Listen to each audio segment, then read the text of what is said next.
Let's go. Sports Podcast, Season 1, Episode 6, Week 5, Power Rankings and Games.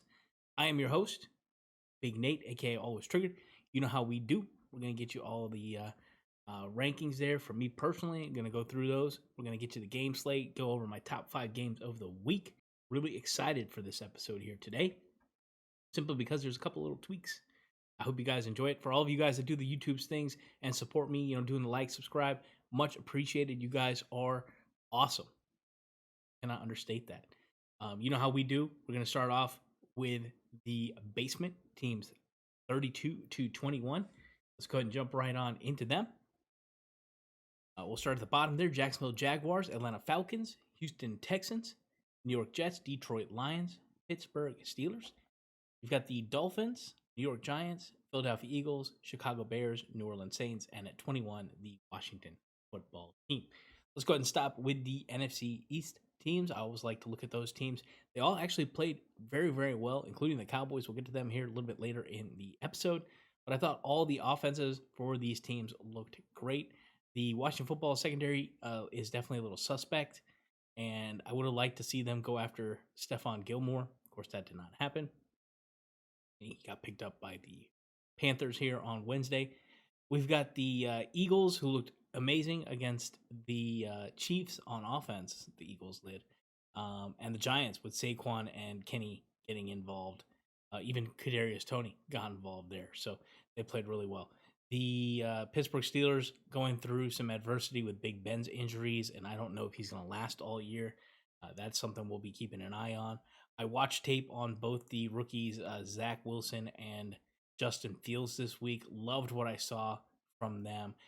Justin Fields, some really good ability with his arm to get the ball down the field. He was not hesitating like he was last week. He was letting it rip, and they definitely benefited from that. They looked awesome in their win over the Lions. He's been named the starter 2 today here, Wednesday. Justin Fields, starter for the Chicago Bears going forward. I guess we can't leave this section without talking about the Jacksonville Jaguars, Urban Meyer. What I'll say about Urban Meyer, and for those of you guys that don't know, he did not fly home after the week 4 loss to the Bengals, where they could have gone up by 3 scores, and he didn't. He went for it. It didn't work.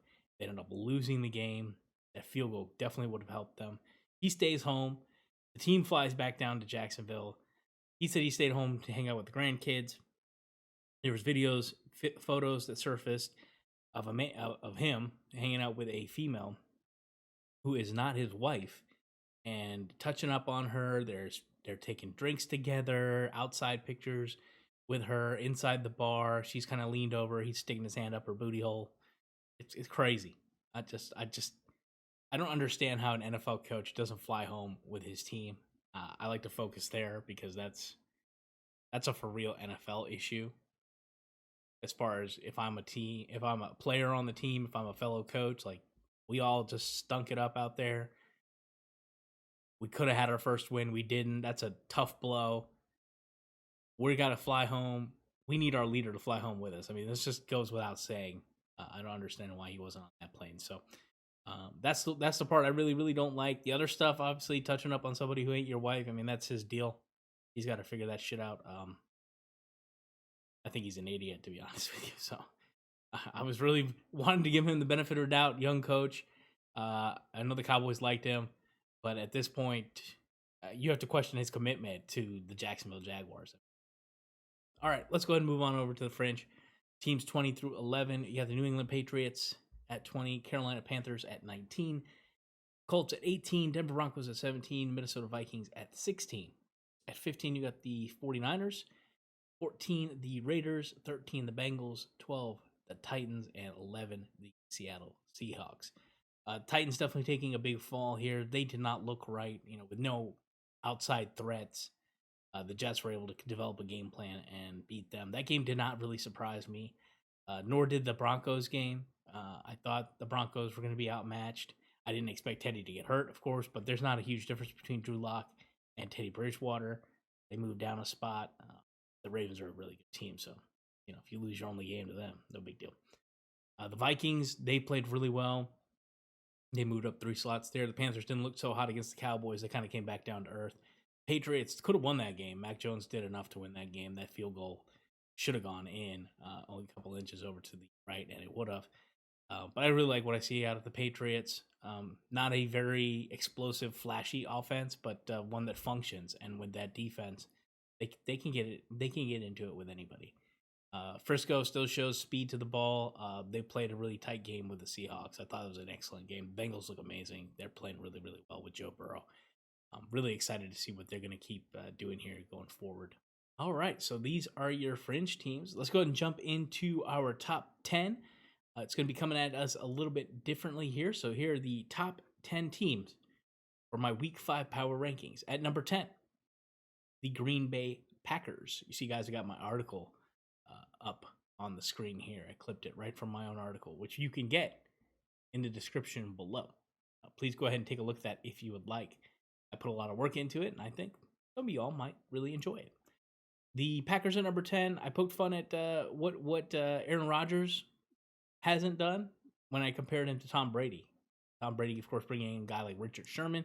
You know, Tom Brady is the mastermind GM behind the scenes. That's the narrative that's always out there. And to some extent, that is true. I mean, by being Tom Brady, he commands some respect, and other guys want to play with him. And I question, what Aaron Rodgers could do. Well, he showed me this week. This week was the Randall Cobb game, and Randall Cobb looked great. And good on Aaron Rodgers. Touche. He must be reading my articles. That's the only conclusion I could draw from that. Number 9, the Kansas City Chiefs. I am concerned with the Kansas City Chiefs defense. I put some really cool stats in there for you guys because I couldn't believe this myself either. The 461 yards that they gave up to the Eagles offense was only 10 less yards than what their offense put up against the Eagles defense. So you talk about an insane amount of yardage in this game. I thought the Eagles offense was good. I don't think they're that good. I was very impressed with them. I'm very concerned with the Chiefs defense. I love how they have Patrick Mahomes, but you're really asking him to cover up a lot when your defense does what the Chiefs have been doing. At number 8, the LA Chargers. So big win for the LA Chargers.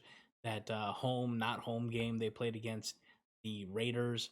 I thought they played extremely well. Their running attack was definitely on point, and a big divisional win there. So they got another hard game coming up here this week. We'll get into that here in our next segment a little more. But at number 8, the Chargers. Number 7, the Baltimore Ravens. Not much I can say more about this team. Really good win when they went to Denver. Really put it on the Broncos. I think they're a good team, well coached, tough. Number 7 for the Ravens. All right, number 6, the Dallas Cowboys. The Dallas Cowboys are one of the real complete teams that are at the top of this board, and that's going to be a common theme here with all the teams that are up here, is that they do it on both sides of the football. And the Cowboys' offense, along with their defense, is definitely one of the best in the NFL. I'm very impressed with it. Number 5, the Tampa Bay Buccaneers. They're still great. They're still dangerous. They have some holes on the back end. They did get Richard Sherman. We'll see how that all works. But I don't really have too many question marks. The Buccaneers still really have a good identity. I have a good feeling for who they are. All right, number 4, the Buffalo Bills. They didn't move at all. It's always fun to watch them beat up on inferior talent when it comes into their house, because they really do turn it into a giant block party. But yeah, we'll see what it looks like this weekend. I really think that game they're going to play is going to be phenomenal. Number 3, the LA Rams. LA Rams lost to the Cardinals after that emotionally charged victory versus the Tampa Bay Buccaneers. I kind of expected something like that. I did take the Cardinals in that game for what that's worth, which looked really, really good. And Kyler Murray's just a beast. So a tough game for them, in divisional game, but they'll be okay. The LA Rams are definitely still a threat in the NFC. Number 2, those Arizona Cardinals. So what more can I say about Kyler Murray other than he's just a monster? And they play at a different speed than their opponents. They really do. They ramp it up. They play really tough, really fast football. And with what they can do with their offensive talent, they put your defense in a lot of binds. It's not easy to beat the Rams defense or get them kind of lost, and the Cardinals did that. Number 1, The Cleveland Browns. They are downright dominant. I know it was a 14-7 game. I know people will say that OBJ and Baker Mayfield narrative. I don't play into that at all. OBJ is finally healthy. It's a new year. They've got a lot of injuries at wide receiver, and I expected them to not be able to connect. What I see on tape when I watch the Browns is no matter who they play them tough and they play them physical in the trenches. I mean, they have some of the best pressure statistics in the NFL. And when you got a guy like Myles Garrett, and then you turn around and look at their offensive line and what they do with the running game, this team has the ultimate identity of we are going to punch you in the face for 60 minutes, and we're going to see who's standing at the end. They really shouldn't have blown that first game to the Chiefs. And if they hadn't, they'd be probably on more people's radar. But I don't just look at the wins or losses. I do look at how you win and what you do. And the Browns, they put it on every single minute of every single game, and I really like them. So they're my number one team. All right, let's get you in over to the game slate here. We got the Week 5 games on Thursday. You've got the LA Rams at Seattle Seahawks. On Sunday, you have a 9:30 a.m. New York Jet at Atlanta Falcons, but not in Atlanta. It's in London, guys. So make sure you Dynasty and Fantasy guys remember that's an early 9:30 kickoff from overseas there in London.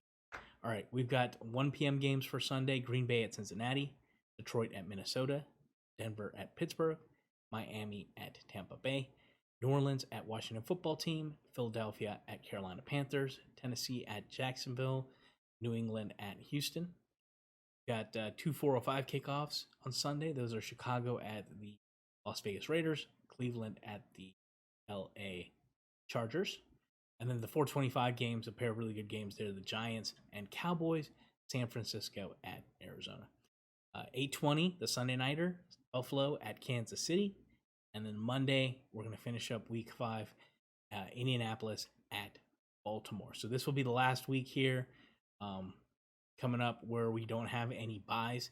We get the Atlanta London game there. Take a look at that. I'll leave it up here for just one extra second. You can see where your favorite team, who they're playing against, and what time they kick. Let's go ahead and jump right on in to my top 5 games of the week. And I'm calling it audible. There were 6 games this week. So we're going top 6 games of the week. We're going to start with San Francisco at Arizona Cardinals. So that other 4:25 game, of course, my eyes are going to be glued on the Cowboy game, but I did not want to lose sight of this one. I think when you look at Trey Lance and Kyler Murray, you're in for a show. I'm excited to see the highlights of that game as the Cowboy game unfolds. Number 5, you've got that New York Giants at Dallas Cowboys game. The Giants offense is really coming along, and I'd like to see how good the Cowboys are with dealing with the multiple things that the Giants can do. I know their offense is going to be familiar to the Cowboys too because they have Jason Garrett as their offensive coordinator for the Giants. So very cool dynamic there. Did not want to lose sight of that game. So in essence, these 4:25 games are perfect. They're kind of tied in my eyes. I think no matter what market you're in, you're going to be watching a great game on Sunday afternoon. All right, number 4, Green Bay Packers at Cincinnati Bengals. This is a pair of 3-1 teams.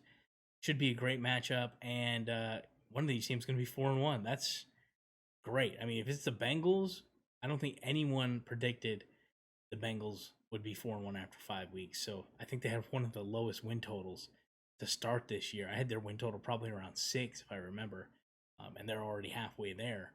And if you told me they beat the Packers this Sunday, I'd believe you. They have the ability to. I know that, and they're at home, so that should be an excellent game.